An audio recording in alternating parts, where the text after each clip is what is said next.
invite à prendre votre copie de la parole de Dieu entre vos mains. À ce moment-ci, on va être dans Matthieu 5 ce matin, comme la semaine passée et pour les prochaines semaines.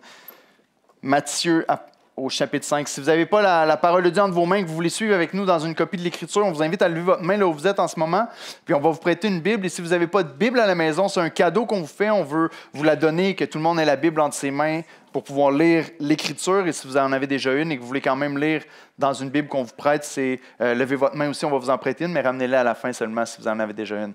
Levez la main si vous voulez qu'on vous prête une copie de la parole de Dieu. Désolé pour le dark zone là-bas, qui vont avoir de la misère à lire la Bible. Ça va être comme ça, par la grâce de Dieu, probablement juste ce dimanche-ci. Donc, tout le monde a une Bible, parfait. J'aime ça comme ça. Tournons dans Matthieu 5 et on va lire ensemble le verset 4. Est-ce que vous voulez vous faire un petit exercice avec moi? J'aimerais ça qu'on lise ce verset-là. Le texte va s'afficher à l'écran. Matthieu 5, à partir du verset 1, en fait. Et j'aimerais vous inviter à vous lever avec moi. J'aimerais qu'on lise la parole de Dieu, tout le monde ensemble. Vous allez voir, c'est bizarre, c'est correct. On aime ça être bizarre une fois de temps en temps. On se lève ensemble, on lit les versets 1 à 10, tout le monde ensemble. La parole de Dieu, la parole de Christ pour nous, pour aujourd'hui et les prochaines semaines. Donc, je vais lire un des bilans, vous me suivez. On lit ensemble, OK? Voyant la foule, Jésus monta sur la montagne. Et après qu'il se fut assis, ses disciples s'approchèrent de lui. Puis, ayant ouvert la bouche, il les enseigna et dit, « Heureux les pauvres en esprit, car le royaume des cieux est à eux. Heureux les affligés, car ils seront consolés. Heureux les débonnaires, car ils hériteront la terre. Heureux ceux qui ont faim et soif de la justice, car ils seront rassasiés. Heureux les miséricordieux, car ils obtiendront miséricorde. Heureux ceux qui ont le cœur pur, car ils verront Dieu. Heureux ceux qui procurent la paix, car ils seront appelés fils de Dieu. Heureux ceux qui sont persécutés pour la justice, car le royaume des cieux est à eux. » C'est la parole de Dieu pour nous ce matin. Amen. Vous pouvez prendre place, Église. Ce matin, on va être dans le verset 4 en particulier. On fait un verset par semaine pour les prochaines semaines, et c'est « Heureux les affligés, car ils seront consolés. » Heureux les affligés. C'est le fun, hein? Il me semble que c'est un thème encourageant. Qui est affligé ce matin? Levez la main dans votre cœur. Un homme qui s'appelle George Van Ness Dearborn, en 1932, a décrit pour la première fois une maladie rare et très grave qui s'appelle l'insensibilité congénitale à la douleur, communément appelée ICD. Qui connaît cette maladie-là? C'est une maladie très rare et très grave. Elle se caractérise par la perte du sens de la douleur sous toutes ses formes et sur tout le corps. Il conserve les autres sensations tactiles, mais pas la douleur. Les gens qui sont atteints de cette maladie-là meurent souvent plus jeunes, principalement parce qu'ils se font souvent très mal puis ils ne se rendent pas compte qu'ils se sont blessés. Par exemple, un homme qui est atteint de cette maladie-là peut prendre son café le matin et chacun d'entre nous est capable de discerner si le café est un peu trop chaud pour boire à grande gorge. Mais lui va prendre son café puis va le boire, va se brûler l'intérieur de la bouche puis il ne s'en rendra pas compte. Une des douleurs les plus frustrantes qui existent sur la terre, c'est quand tu es en train de manger puis tout à coup tu mords ta langue. Oh! Mais imagine, tu ne t'en rends pas compte. Tu perces ta langue avant que le sang coule, tu n'as aucune idée que tu viens de blesser ta langue. Tu es en train de couper des légumes puis tu te coupes le doigt puis tu ne te rends pas compte tant que tu n'as pas vu le sang parce que ça fait pas mal. C'est une maladie qui est très grave, très, très grave, et qui amène à mourir souvent très jeune. La réalité, quand on regarde une maladie comme ça nous fait réaliser que personne aime avoir mal. Personne, en tout cas, sauf si tu es un petit peu dérangé. Mais personne aime avoir mal. Mais tout le monde aime être conscient qu'on a mal. Parce que c'est une grande protection. C'est une sécurité pour nous de savoir, OK, je me suis blessé, il y a un danger ici. Le rond du poil est chaud, je ne vais pas mettre ma main dessus. Si tu ne ressens rien lorsqu'on te plante une aiguille dans le bras, c'est probablement parce que tu es mort ou que tu as peut-être le ICD. La réalité, c'est qu'au niveau spirituel aussi, on doit avoir des sens qui sont actifs. On doit être sensible à certaines choses spirituellement, sinon ça veut dire qu'on est soit mort ou très, très malade, spirituellement parlant. Le Saint-Esprit exerce cette pression-là sur nos vies. Puis je vous propose aujourd'hui que notre réponse à son action, notre réponse à l'action du Saint-Esprit dans notre vie, notre sensibilité au Saint-Esprit dans notre vie va déterminer notre niveau de bonheur. Donc la question pour toi ce matin, c'est est-ce que tu es mort? Est-ce que tu es vivant? Est-ce que tu es grandement malade spirituellement au point de ne plus ressentir les choses que tu devrais ressentir? Es-tu intéressé peut-être à reconnaître ou à savoir reconnaître l'œuvre de l'Esprit dans ta vie? Ou encore une fois, la question qu'on se pose à travers toute cette série, est-ce que tu es heureux vraiment? Ou est-ce que tu veux l'être? Notre Seigneur ici nous enseigne la voie au verset 4. Voici l'idée principale du message de ce matin. Le bonheur dépend de ta sensibilité à l'Esprit Saint.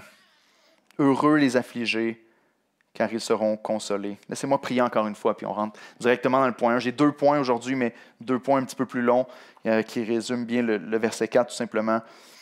Le bonheur dépend de ta sensibilité à l'Esprit Saint. Prions. Seigneur, de la même manière que c'est l'idée principale de notre message aujourd'hui, je te prie qu'on soit sensible à ton esprit et à ton œuvre ce matin. Alors qu'on écoute ta parole, qu'on reçoit le message que tu as prêché dans ce grand sermon sur la montagne, je te prie, mon Dieu, qu'on entende ta voix. Qu'on mette en pratique ce passage de l'Écriture dans Hébreux puis aussi dans l'Ancien Testament qui dit « Aujourd'hui, si vous entendez sa voix, n'endurcissez pas votre cœur. » Et que ta parole pénètre au fond de notre cœur. Que ta parole atteigne nos pensées, Seigneur, puis qu'on soit transformés par l'Écriture et par ton Esprit.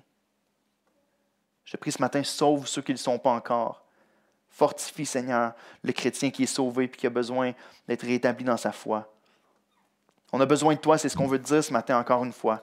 Aide-nous. On te le demande en Jésus-Christ. Amen. Premièrement, accueille l'affliction du Consolateur. Comme on l'a dit l'autre fois, hein, on se donne des souhaits le jour de l'an, puis on se dit, je te souhaite ceci, cela pour la nouvelle année. Puis encore ici, ça nous paraît très, très paradoxal de dire heureux les affligés. Heureux ceux qui sont dans le chagrin. Heureux ceux qui souffrent, car ils seront consolés. Ici, le premier point, c'est d'accueillir l'affliction du Consolateur. Comment est-ce qu'on fait pour réconcilier ce paradoxe-là qui a l'air complètement fou pour notre société actuelle? C'est rare qu'on va entendre ça. Heureux les affligés. Heureux et affligés sont des mots qui vont pas ensemble habituellement. Mais c'est ce qui est beau avec l'Évangile et avec le message du Seigneur, c'est qu'il vient confondre notre manière de penser. Est-ce que c'est possible que l'affliction nous rende heureux? Pas juste que tu trouves le bonheur au milieu de l'affliction, mais que l'affliction elle-même soit la cause de ton bonheur. Est-ce que c'est quelque chose qui est possible? Et la réponse, c'est que ça dépend de quelle sorte d'affliction on parle ici. Est-ce que le Seigneur enseigne qu'on devrait chercher à souffrir en sortant de l'Église ce matin? Qu'on s'en va dans l'auto et on dit « Chérie, j'aimerais ça que tu me battes un petit peu dans notre vie quotidienne pour que je puisse enfin être heureuse ou être heureux dans notre vie de couple. » Vous souriez, mais est-ce que c'est ce que le Seigneur enseigne? Il y a des moines ascétiques dans certains endroits depuis longtemps qui croient à cette vérité-là, ce mensonge-là, qui croient qu'ils doivent souffrir parce que c'est le chemin pour être heureux. C'est ce que le Seigneur nous enseigne. Ils mettent des sous-vêtements en lin très rudes pour se faire souffrir. Ils vont prier dans des salles. Ils font exprès pour remplir des salles d'insectes qui vont dévorer leur chair pendant les heures de prière qu'ils vont passer dans cette salle-là. Parce qu'ils disent, si je souffre, enfin, je vais vraiment servir le Seigneur. Ils vont prendre des bains glacés, c'est à la mode ces temps-ci, mais ils vont faire toutes sortes de choses pour pour enlever le confort de leur vie parce qu'ils croient que l'affliction les purifie, puis que l'affliction, la douleur, le mal les sanctifie. Est-ce que c'est de ça que Jésus parle ici? La réponse claire est non. Vous savez, on rit quand on parle de ça, mais la réponse est non. Le mot « affligé » que vous trouvez ici dans le texte parle de chagrin, de tristesse profonde. Ce n'est pas une souffrance ici à laquelle il fait référence le Seigneur qui est physique. C'est une souffrance qui est dans le cœur. C'est une tristesse profonde et même des fois c'est traduit par deuil. On parle de quelque chose qui prend place dans notre cœur. Cette affliction-là est attachée à une promesse de consolation. Donc c'est important quand on lit le texte, si on veut comprendre c'est quoi l'affliction dont Jésus parle, on doit comprendre la promesse qui est rattachée. Parce que c'est une affliction que lorsqu'on vit cette affliction-là, c'est certain qu'il y a une consolation et qu'il y a une promesse de restauration qui est faite avec ça. Donc, c'est une affliction qui assure et qui attire la consolation. Donc, comme avec l'expression « pauvre en esprit » la semaine passée, on parle d'une réalité spirituelle ici. Et la seule affliction spirituelle qui est assurée de recevoir la consolation, c'est l'affliction qui nous est procurée par le péché. Donc, heureux celui qui éprouve un profond chagrin concernant son péché. C'est de ça que Jésus parle ici. Lorsqu'il dit « heureux les affligés », ce n'est pas d'aller dans un temple où on va se faire souffrir avec toutes sortes de manières, mais c'est de comprendre la douleur que normalement une personne qui est née de nouveau ressent dans son cœur face au péché qu'il a commis ou qui l'entoure. Donc ma question pour toi ce matin est, est-ce que tu connais la douleur viscérale qui peut remplir le cœur après avoir commis un péché? Ou après t'être rendu compte que tu avais péché dans ta vie? Peut-être quelqu'un te le pointe.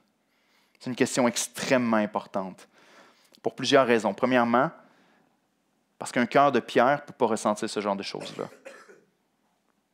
C'est une question extrêmement importante. Est-ce que tu ressens la douleur dans ton cœur, cette affliction-là, cette tristesse, ce chagrin qui te remplit face à ton péché? Parce que si la réponse est non, c'est peut-être que ton cœur, c'est un cœur de pierre et pas un cœur de chair. Et deuxièmement, parce que la conviction de l'esprit précède toujours la consolation de l'esprit. C'est pour ça que le message est centré autour du consolateur aujourd'hui. Parce que c'est l'œuvre que l'Esprit fait dans notre vie. C'est pourquoi je dis que le bonheur dépend de ta sensibilité à l'Esprit Saint. Parce que Jésus a annoncé qu'il était avantageux qu'il s'en aille dans les chapitres 14 à 16 de Jean.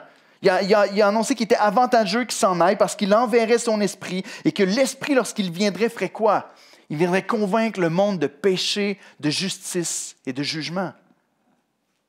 Mais il lui a aussi donné un nom. Il a dit, le Consolateur va venir. Mais son œuvre première est de convaincre de péché, de justice et de jugement. Et lorsqu'il vient dans ta vie et qu'il met son doigt sur ton péché, son saint doigt sur ton péché, ça fait mal. Lorsqu'il vient pointer dans ton cœur le péché que tu fais envers le Seigneur, il y a une douleur, une affliction qui vient dans ton cœur parce que tu réalises ce que tu as fait envers Dieu. C'est le chagrin qui remplit ton cœur dont Jésus parle ici. En juin 2024, oui, il y a 20 ans, j'étais seul chez celui qui est devenu mon beau-père. Il est là ce matin en plus, il est venu nous visiter. Et j'étais dans une petite chambre en train d'étudier. J'étais retourné à l'école aux adultes et tout ça. Puis j'étais en train d'étudier, puis tout à coup, j'ai arrêté mes études pour prendre la Bible. Puis je connaissais pratiquement rien de l'Écriture à ce moment-là. J'ai juste ouvert la Bible n'importe où au hasard. À peu près au milieu, j'ai coupé la Bible en deux, puis j'ai commencé à lire. Puis c'est le psaume 51. On a lu une partie avant le service ce matin. J'ai commencé à lire le psaume 51. Puis pour la première fois, j'avais entendu l'Évangile plusieurs fois déjà. J'avais entendu prêcher le message de l'Évangile. Je savais que Jésus était mort sur la croix pour pardonner les péchés du monde, qu'il pouvait nous donner une nouvelle vie si on mettait notre foi en lui. Je savais ça dans ma tête. Mais ce moment-là, dans leur foyer, quand j'ai ouvert la Bible et que j'ai lu le psaume 51, les mots qui étaient sur la page et qui sont sortis, lorsque j'ai lu les mots de David qui vivait une situation semblable à celle de moi à cette époque-là et qui disait « Mon péché est constamment devant mes yeux. Contre toi seul, ô Dieu, j'ai péché. » Tout à coup, c'est comme si une flèche venait de percer mon cœur. J'ai fondu en larmes dans la chambre ce jour-là. Le Saint-Esprit a décidé qu'il mettait son doigt sur mon péché et qu'il appuyait très fort. J'ai fondu en larmes devant le Seigneur. J'ai réalisé pour la première fois de ma vie, Jésus n'est pas mort sur la croix pour les péchés en général, mais pour mon péché. L'Esprit a mis son doigt sur mon cœur. J'ai réalisé que mon péché n'était pas juste envers des hommes, des femmes et des gens qui m'entouraient, mais que mon péché était premièrement contre Dieu et contre Dieu seul. Et mon cœur a rompu devant lui. J'ai commencé à pleurer, puis des larmes de joie aussi ont rempli mon cœur par la suite. Mais pour la première fois, je n'ai pas répété une prière, parce que je l'avais fait souvent avant ça, de m'avancer à des appels pour prier et dire « Jésus, sauve-moi ». Mais cette fois-là, Jésus m'a sauvé. Il est venu toucher mon cœur, puis j'ai pleuré amèrement sur mon péché. Est-ce que tu connais ce genre de douleur-là dans ton cœur? Est-ce que tu l'as déjà connu?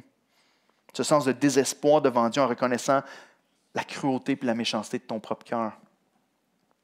Parce que quand ça arrive, c'est une bonne œuvre.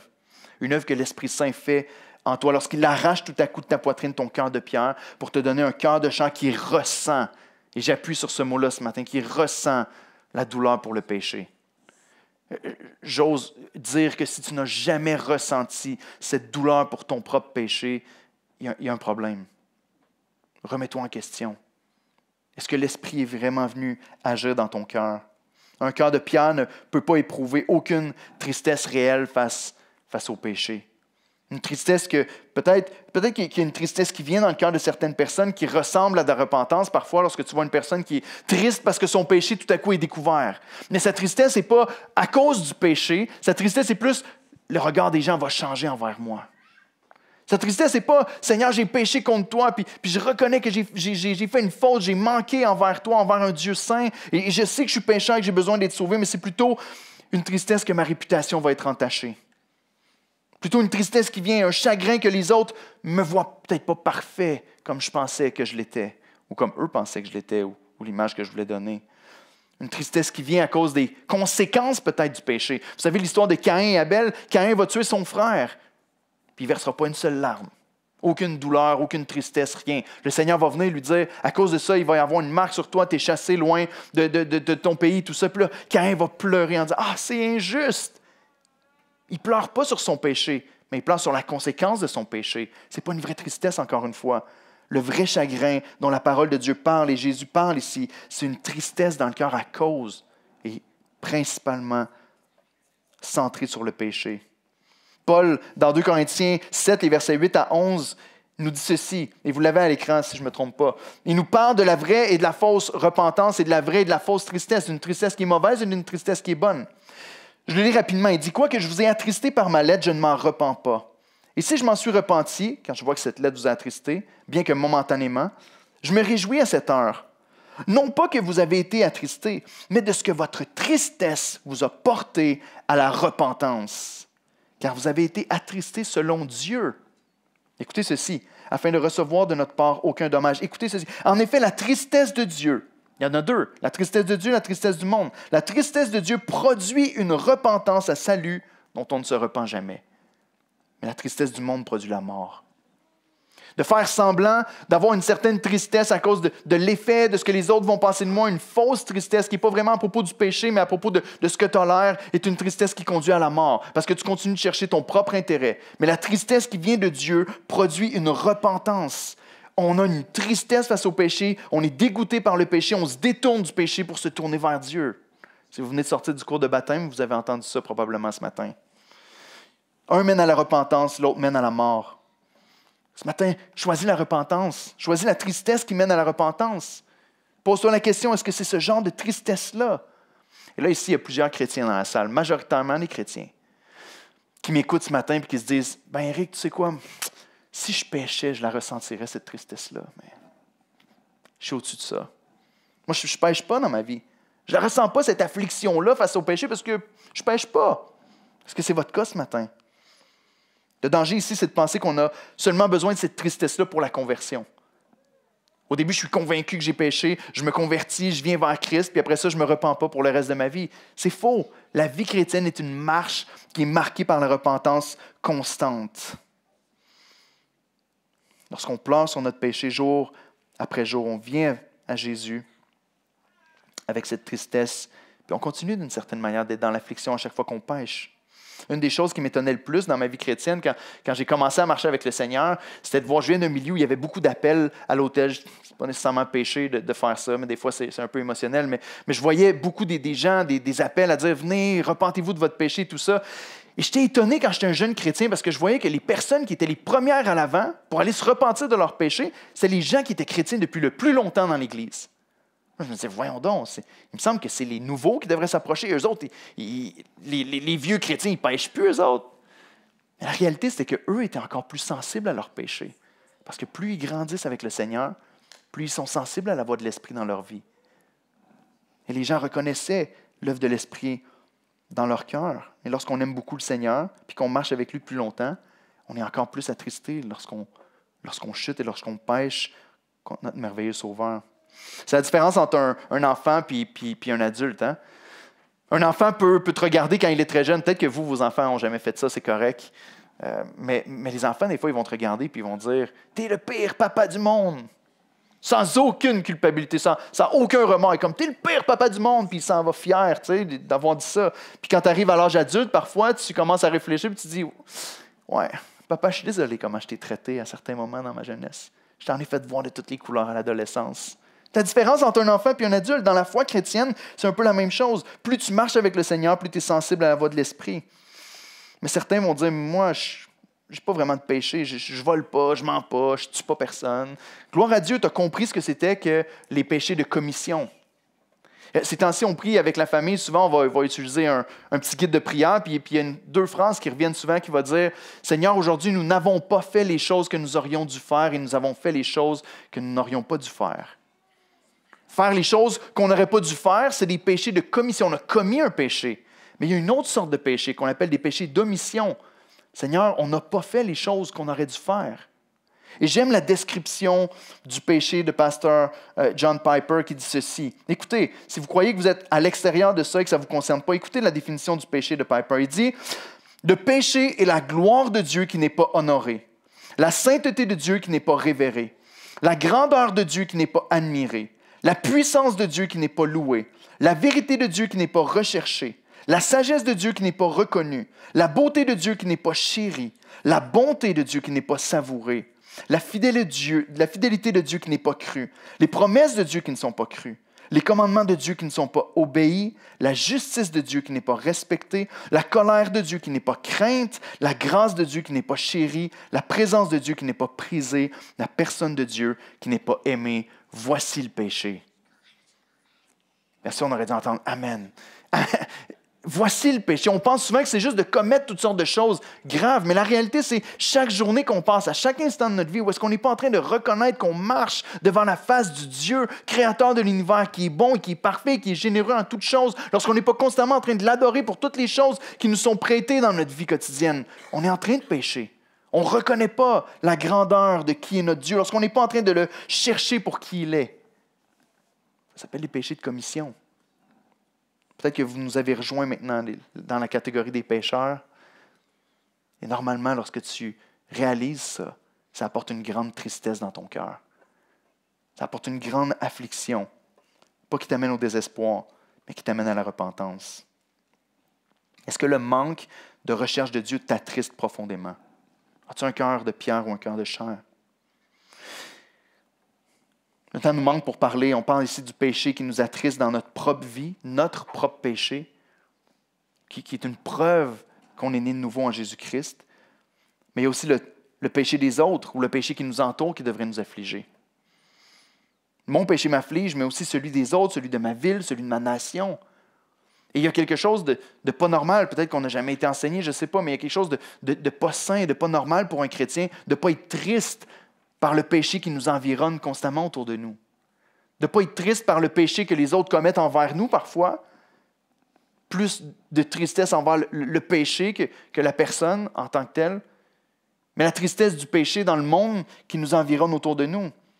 Je ne sais pas pour vous, mais je trouve ça très difficile de trouver un bon film familial à écouter maintenant avec les enfants. Parce que tu dis, hey boy, OK, péché, je suis obligé de skipper la moitié des scènes, quelque chose comme ça.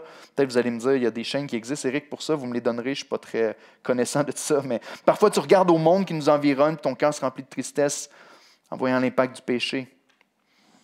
Un chrétien né de nouveau est aussi souvent affligé par le péché en général autour de lui. On peut aussi parler d'affliction au niveau de la maladie puis des querelles, c'est vrai, même si ce n'est pas le but premier de Christ ici dans le texte, parce qu'on réalise que les afflictions physiques, la maladie, les afflictions des circonstances autour de nous qui arrivent et qui nous rendent tristes, sont tous causées d'une manière ou d'une autre. Ce sont tous une conséquence du péché autour de nous. Le monde est déchu dans lequel on vit en ce moment. Puis la cause principale des disputes, des chicanes, des guerres, des cataclysmes et tout ça sur la terre, c'est parce que non seulement l'homme a reçu une conséquence à cause de son péché, mais le Seigneur dit la terre aussi sera maudite à cause du péché. Il y a des conséquences qui sont autour de nous un peu partout, puis ça devrait apporter une certaine tristesse sur notre cœur. Ici, Jésus dit « Heureux les affligés » parce que c'est une œuvre de l'Esprit dans notre cœur. Lorsque tu es convaincu que tu as péché et que ça t'amène à la tristesse, c'est parce que l'Esprit est venu et qu'il a mis son doigt sur ton bobo. Il a fait ce que Jésus a annoncé qu'il allait faire. Il te convainc de péché, de justice et de jugement. Puis la route du salut passe absolument par la vallée des larmes. Absolument. Ce qui veut dire que si tu es triste un matin parce que tu as encore péché cette semaine, que tu es dégoûté par ton péché et que tu dis « Je suis découragé, je suis tanné, j'en ai assez du péché, j'aimerais ça m'en débarrasser, mais je ne comprends pas pourquoi je continue de tomber encore et encore. » Puis ça te décourage, puis tu te poses la question « Est-ce que je suis chrétien? » Ta tristesse face à ton péché est une preuve que tu appartiens au Seigneur Jésus. pas ta tristesse du regard des autres, mais parce que tu es triste de ton péché. C'est une preuve que l'Esprit Saint agit dans ton cœur. Puis tu peux être assuré ce matin que tu as un cœur de chair et pas un cœur de pierre. À l'opposé, celui qui est insensible, qui continue à pécher dans sa vie.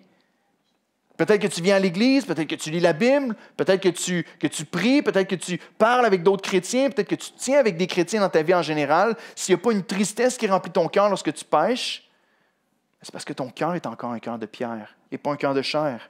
Et que tu es incapable de sentir l'œuvre de l'Esprit dans ton cœur. Peut-être que les gens te regardent et disent, mais toi, tu pleures avec ton Dieu, puis tu te sens triste de tout ce que tu fais, puis les chrétiens, vous êtes moroses, vous pleurez, vous êtes tristes. Ah non, je suis une mauvaise personne. Moi, je suis heureux, je suis une bonne personne, puis je jouis de la vie. Mais la Bible nous donne aussi un avertissement dans Luc 6, 25. Il dit, malheur à vous qui riez maintenant, car vous serez dans le deuil et dans les larmes plus tard. Et le mot deuil ici est le même que celui que Jésus utilise dans Matthieu 5. Tu as le choix. Est-ce que tu veux vivre dans les larmes attristé par ton péché maintenant et vivre dans la joie éternelle avec le Seigneur, ou vivre dans la joie temporaire, éphémère et même artificielle la majorité du temps, puis vivre finalement dans la tristesse éternelle? Donc ce matin, accueille l'affliction du Consolateur. C'est une bonne chose lorsque tu es convaincu de péché. Et si tu sais quoi, s'il y a un frère ou une sœur qui vient te voir et qui pointe un péché dans ta vie, c'est une bonne chose aussi. S'il y a un frère ou une sœur qui vient te voir et qui pointe et qui te fait remarquer un péché dans ta vie, prends le temps de réfléchir, prends le temps de penser et de dire, est-ce que c'est la voix de l'Esprit qui parle à travers lui ou à travers elle? Parce que c'est une bonne chose. Le Seigneur t'aime s'il te permet de pointer le péché dans ta vie et de te convaincre que tu dois te repentir. Donc, on doit être sensible à l'Esprit. Et cette deuxième manière ici accueille l'assurance du Consolateur. La promesse qui est attachée à cette tristesse face au péché, c'est la consolation. Comme je vous ai dit, on a juste 2 points ce matin, c'est le deuxième. Accueille l'assurance du Consolateur. Heureux les affligés, car ils seront quoi? Consolés. Jésus ne nous enseigne pas seulement que son esprit va convaincre le monde du péché, mais il l'appelle le Consolateur. Il dit, je vais vous envoyer le Consolateur. L'Esprit de Dieu, celui qui vient en nous et qui nous réconforte dans notre affliction et dans notre malheur. C'est celui qui vient prendre soin de nous. Puis ma proposition à la lecture de l'Écriture est ceci, que la manière dont il nous remplit de consolation, la manière dont l'Esprit Saint nous remplit de consolation la majorité du temps, c'est en communiquant une assurance dans notre cœur. Un peu comme une personne qui serait dans une barque ou dans un bateau sur la mer puis qui est affolée parce que là, il y a des vagues, le vent se lève, il commence à avoir des éclairs et du tonnerre, il commence à avoir du bruit, la barque elle bouge, puis dans le bateau, puis tu commences à stresser et à dire « Oh non, est-ce qu'on va tous mourir? C'est la fin et tout ça! » Pour qu'une personne vienne mettre la main sur ton épaule et dise « Hey, on est attaché au quai. L'ancre est jetée dans le fond de l'eau. On est solide, le bateau s'en va nulle part. » Comprends-tu? L'assurance que le bateau est attaché au quai fait en sorte que l'affliction, la peur peut enfin te quitter. De la même manière, le Saint-Esprit nous console dans notre affliction en appliquant à notre cœur l'assurance qu'on possède en Jésus. C'est une conviction que j'ai en lisant l'ensemble de l'Écriture et quand je regarde à l'œuvre du Saint-Esprit dans la vie du croyant, une des choses qu'il fait principalement, c'est de remplir notre cœur d'assurance. Il vient nous réconforter par les promesses du Seigneur. Seulement une question demeure avant de recevoir la consolation. Qu'est-ce que tu fais avec tes chagrins? J'ai une petite piqûre ces temps-ci. J'ai découvert, je suis en retard, sûrement vous allez me dire, mais j'ai découvert les écrits d'Alexandre Dumas, puis je lis les histoires des Trois Mousquetaires, puis des 20 ans plus tard, puis des romans un après l'autre, puis je trouve ça intéressant de voir l'histoire, ça me divertit. Et une des choses qu'un des Trois Mousquetaires qui s'appelle Athos va dire à un moment donné, qu'il boit beaucoup de vin, beaucoup de vin. Puis une des choses qu'il va dire, c'est « je vais enfin venir tuer mes chagrins en buvant. Tiens, un bon coup à mes chagrins pour qu'ils puissent partir. » Qu'est-ce que tu fais, toi, avec tes chagrins? Est-ce que tu essaies de les engourdir un peu comme Athos? Est-ce que tu essaies de les endormir ou de les ignorer? D'autres vont encore se couronner de leurs chagrins pour attirer l'attention, pour passer pour saint, peut-être. Moi, je souffre beaucoup. D'autres vont confier leurs chagrins au diable, malheureusement. Lorsque tu as le doigt de l'Esprit Saint qui vient pointer le péché dans ta vie, il y a une conviction de péché. Lorsque c'est le diable qui vient pointer ton péché dans ta vie, il vient t'écraser avec une condamnation du péché. Il essaie de te faire croire que Dieu ne va pas te pardonner, que Dieu ne va pas être avec toi, que ça y est, maintenant tu viens de perdre l'amour du Seigneur en péchant de cette manière-là. Qu'est-ce que tu fais avec ton chagrin? Ce matin, je veux t'assurer que la consolation vient lorsque tu déverses les larmes du chagrin aux pieds du Seigneur. Le Seigneur va te donner la consolation. Ça va être pour lui comme un parfum de bonne odeur, puis il va te consoler puissamment. Une des belles images que j'aime dans le Nouveau Testament, Jésus a dit, vous allez annoncer ce que cette femme-là a fait pour moi, partout où l'Évangile va être prêché. Et ce matin encore, c'est cette femme qui vient au pied de Jésus et qui vient laver ses pieds avec ses larmes. Quelle belle image de la repentance et des larmes et du chagrin qui nous affligent lorsqu'on réalise notre péché. Elle verse ses larmes sur les pieds du Seigneur. Tout le monde est choqué dans la maison, c'est quelque chose qui ne se faisait pas. Et elle pleure, elle remplit la maison, elle vide un parfum, puis la maison est remplie de l'odeur du parfum qui est là. Mais la réalité, c'est que c'est une offrande de son cœur qui est en train d'imager avec le parfum. Et l'odeur est remplie, la maison plutôt est remplie de l'odeur plutôt de sa repentance et de son chagrin. Et alors que les autres la condamnent en disant « Qu'est-ce que tu fais là? On ne fait pas des choses comme ça. » Le Seigneur va la consoler et la relever.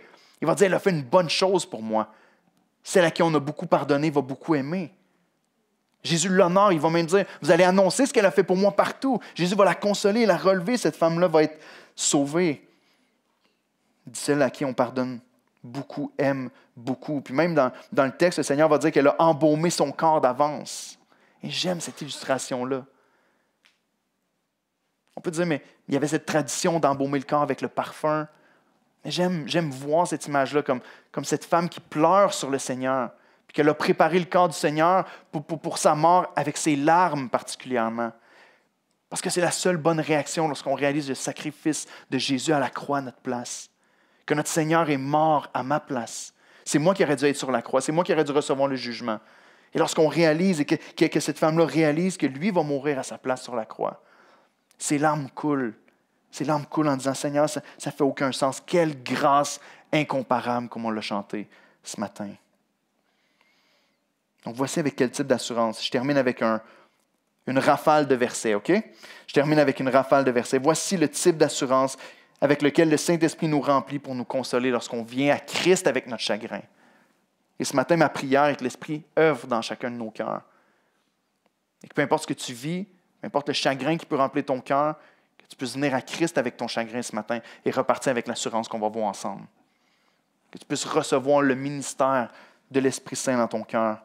Premièrement, lorsqu'affligé par ton péché, le Saint-Esprit remplit ton cœur de l'assurance du pardon et de l'amour de Dieu.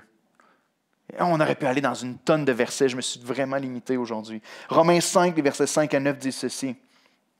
Or, l'espérance ne trompe point, parce que l'amour de Dieu est répandu dans nos cœurs par le Saint-Esprit qui nous a été donné. Car lorsque nous étions encore sans force, Christ, au temps marqué, est mort pour des impies.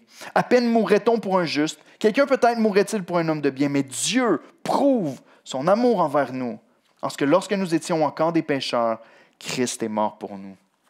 À plus forte raison donc, maintenant que nous sommes justifiés par son sang, serons-nous sauvés par lui de la colère. Voyez-vous, une chose qui arrive très souvent lorsqu'on pêche, même en tant que chrétien, c'est qu'on a peur du jugement de Dieu encore. Très souvent, on a comme une distance qui se crée, on veut s'isoler, puis on a comme l'impression qu'il faut qu'on paye un petit peu nous-mêmes avant de pouvoir s'approcher du Seigneur. Mais c'est faux. Le Seigneur dit, viens à moi, reconnais, réalise l'amour que j'ai pour toi, même dans ton péché.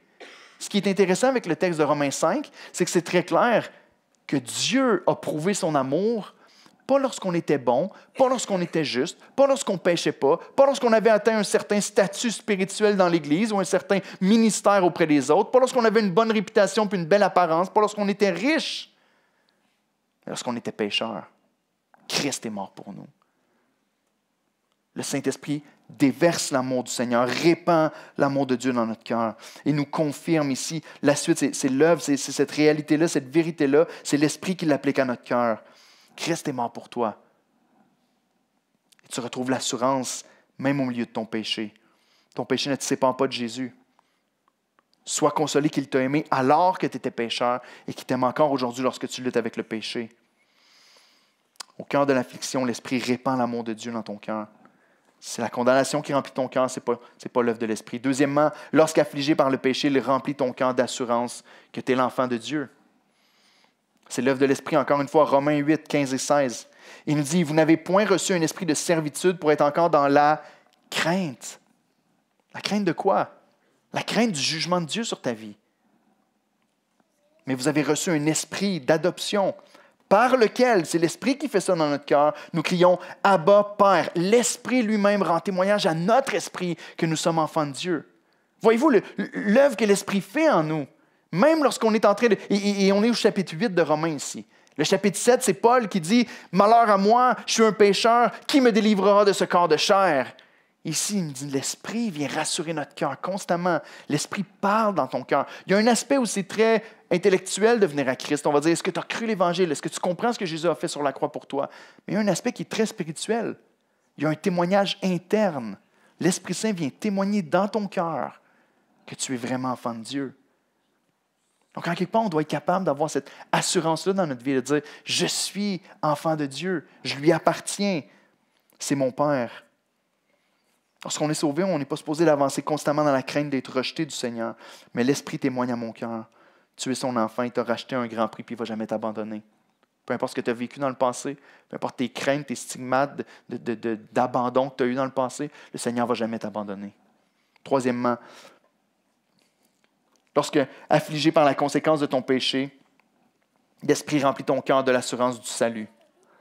Encore une fois, c'est tous des versets qui peuvent être liés les uns avec les autres. Mais Éphésiens 1, les versets 13 et 14 nous parlent encore une fois de l'œuvre de l'Esprit. Il nous dit, en lui aussi, après avoir entendu la parole de la vérité, il parle en Christ, l'évangile de votre salut, en lui vous avez cru et vous avez été scellés du Saint-Esprit qui avait été promis, lequel est un gage de notre héritage pour la rédemption de ceux que Dieu s'est acquis à la louange de sa gloire. Ici, encore une fois, il y a une œuvre que l'Esprit vient faire dans notre cœur, où est-ce qu'il nous scelle. Il y a un gage qui est fait, une assurance qui nous est donnée. J'appartiens au Seigneur Jésus et je sais que la vie éternelle est pour moi. J'appartiens au Seigneur Jésus et je sais que j'ai un héritage qui m'attend dans les lieux célestes. Si ton péché t'attriste profondément, ce n'est pas une preuve de perdition, mais de salut.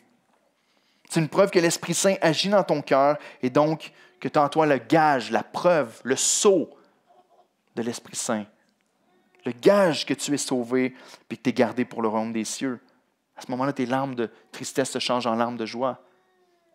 Tu as besoin de venir au Seigneur avec ton chagrin. De venir au Seigneur avec ton chagrin, ta tristesse, ton affliction face au péché. L'Esprit va faire cette œuvre-là dans ton cœur. Le Seigneur a dit, approchez-vous. L'apôtre a dit, approchez-vous de Dieu, il va s'approcher de vous. Puis c'est une réalité, lorsqu'on vient à lui avec notre tristesse et nos péchés, le Seigneur nous console pour de vrai. Il n'y a pas grand-chose qui peut te donner une plus grande joie et une plus grande assurance que l'œuvre de l'Esprit dans ton cœur à propos des promesses de Dieu. Le dernier, c'est ceci. Les musiciens peuvent s'approcher. Lorsque, affligé par le péché, il remplit ton cœur de désir et d'assurance pour la vie éternelle. Probablement un de mes préférés ici.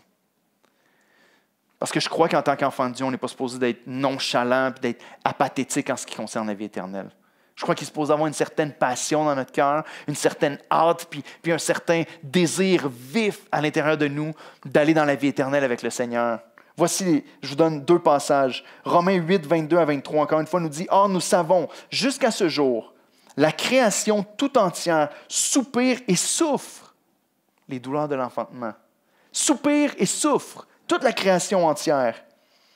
Et ce n'est pas elle seulement, mais nous aussi, qui avons les prémices de l'Esprit.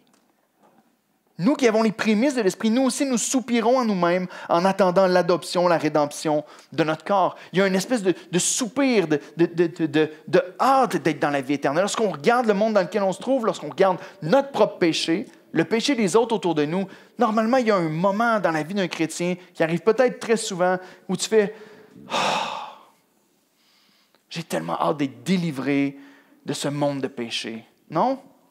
Ça ne vous arrive pas des fois? Face à moi-même dans ma propre vie. Je réponds d'une telle manière à mon enfant, Seigneur, délivre-moi de ce corps de chair. J'ai tellement hâte d'être dans l'endroit où le péché n'existe plus, où il n'y a plus aucune tentation, plus aucun désir de pécher, plus aucune opportunité, plus aucune possibilité de pécher dans la vie éternelle. J'ai hâte d'arriver dans cet endroit-là. Il nous dit ici que c'est parce qu'on a les prémices de l'Esprit, parce que l'Esprit a commencé son œuvre à l'intérieur de nous, parce qu'on a ce sceau, ce gage de l'Esprit Saint, qu'on peut soupirer vers la vie éternelle. Qu'on a ce souffle-là à l'intérieur de nous, qui soupire après le moment de la rédemption finale. On est déjà sauvés, mais il y a un jour où toutes les douleurs de la terre vont disparaître. Et normalement, si tu appartiens au Seigneur, il y a cette espèce d'affliction face au péché qui te fait soupirer vers la vie éternelle. Je veux dire, on n'est pas suicidaires, les chrétiens. Mais on est comme Paul où est-ce qu'on dit « Mieux vaut pour moi d'être avec Christ que de rester ici sur la terre. » Dans cet endroit-là, on va être dans la félicité éternelle. Apocalypse 22, 17, à la fin de l'Apocalypse de Jean, il y a une phrase qui me marque ici qui dit « Et l'Esprit et l'épouse disent « Viens. » Que celui qui entend dise « Viens. » Et que celui qui a soif vienne. Que celui qui veut prenne de l'eau de la vie gratuitement. Il y a cette œuvre, et je crois que ce serait juste d'interpréter, et l'Esprit dans l'épouse dit « Viens ». C'est l'Esprit qui œuvre dans notre cœur et dans l'Église pour qu'on ait cette hâte d'arriver dans la vie éternelle avec notre Seigneur. Est-ce que ce soupir-là dans ton cœur? Est-ce que ce soupir-là dans ta vie actuellement, ou est-ce que tu dis « J'ai hâte d'être délivré des douleurs de la terre parce que je suis écœuré du péché dans mon cœur puis autour de moi. » Il y a une sainte exaspération dans le cœur du croyant, ce qui concerne le monde, puis la présence du péché. Et c'est une preuve, encore une fois, qu'on appartient au Seigneur. Et par lui, on chante, par l'Esprit, « Viens, Seigneur, viens. » Par lui, on prie dans nos prières. « Hâte ton retour, Seigneur. Reviens, viens chercher ton Église, viens nous chercher, Seigneur. » Donc, voici la conclusion de la consolation suprême dont tu peux être rempli ce matin même. C'est une œuvre que l'Esprit fait aujourd'hui. Ce n'est pas juste des promesses qui sont faites pour la vie éternelle, mais l'Esprit amène cette assurance-là dans ton cœur que tu lui appartiens, de son amour, de son pardon, que tu es son enfant, qui te console dans ta tristesse et dans ton affliction. Donc ce matin, je veux te dire, résiste pas à l'Esprit. Si ça fait quelques fois que tu viens à l'Église, que tu n'es pas encore sauvé, que tu dis, je ne sais pas, j'entends parler, puis pour la première fois, j'ai l'impression que l'Esprit met son doigt sur le péché dans ma vie, puis j'éprouve une vraie tristesse, attends pas plus tard. Viens à Christ aujourd'hui avec ton chagrin, puis il va te sauver, puis te donner sa consolation. Ici, on peut dire qu'on reçoit la consolation suprême lorsqu'on vient à Christ, puis qu'on reçoit l'assurance du consolateur, mais plus exactement, on devrait dire, on doit accueillir la consolation suprême qui est le consolateur.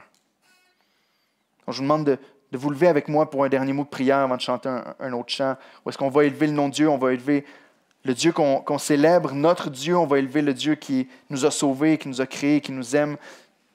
J'aimerais qu'on puisse prendre une minute ensemble, même si vous voulez prendre votre temps avant de commencer à chanter avec nous, de prière, de dire « Seigneur, parle à mon cœur. Montre-moi, Seigneur, les sphères dans ma vie où je devrais être affligé puis que je ne le suis pas en ce moment. Pointe ces zones-là dans ma vie. Puis peut-être prie, Seigneur, envoie ton esprit. Connecte-moi, parle-moi dans mon cœur par ton Saint-Esprit. Remplis-moi de ton esprit pour qu'il puisse me convaincre et me consoler aujourd'hui, parce que la plus grande consolation, c'est la connexion et la relation avec le Saint-Esprit. Jésus a dit dans Jean 14, 16, « Et moi, je prierai le Père, il vous donnera un autre consolateur, afin qu'il demeure avec vous éternellement. » Éternellement. Ça veut dire que si l'Esprit est en toi aujourd'hui, l'Esprit va être avec toi pour toujours. Seigneur, on te remercie pour la grâce que tu nous fais de t'appartenir, d'être tes enfants. Merci pour ce texte qui n'est peut-être pas facile, mais en même temps, Seigneur, qui nous apporte une grande joie de savoir que dans toutes nos afflictions, Seigneur, que dans tous nos problèmes, face au péché, lorsqu'on est triste, lorsqu'on pleure, lorsqu'on trouve ça difficile, ce n'est pas une preuve qu'on est loin de toi, ce n'est pas une preuve que tu n'es pas avec nous, mais c'est au contraire une preuve que ton Esprit exerce cette sainte pression dans notre vie pour nous convaincre et nous amener à la repentance. Une tristesse qui est bonne, une tristesse qui nous amène à la repentance, puis cette repentance-là est la seule qui reçoit vraiment la consolation. Donc, je te prie aujourd'hui de consoler le cœur de plusieurs personnes. Peut-être qu'il y a plusieurs choses qui trottent dans notre tête à ce moment-ci. Seigneur, ce qu'on a besoin, ce qui est clair dans l'Écriture, c'est qu'on a besoin que ton Esprit œuvre dans nos cœurs et dans nos vies. Donc, s'il te plaît, Seigneur, viens mettre ton doigt de conviction. Laisse pas l'ennemi venir mettre la condamnation sur les cœurs, écraser des gens qui repartissent avec un fardeau sur leur dos et qui reçoivent la conviction de ton Esprit Saint qui libère, qui nous approche de toi et qui nous convainc de ton amour, de ta bonté, de ta fidélité. Seigneur, on a besoin de toi. On a besoin que tu œuvres dans nos cœurs pour marcher avec toi fidèlement. Donc ce matin, console ton peuple, je te le demande dans le nom de ton Fils Jésus. Amen.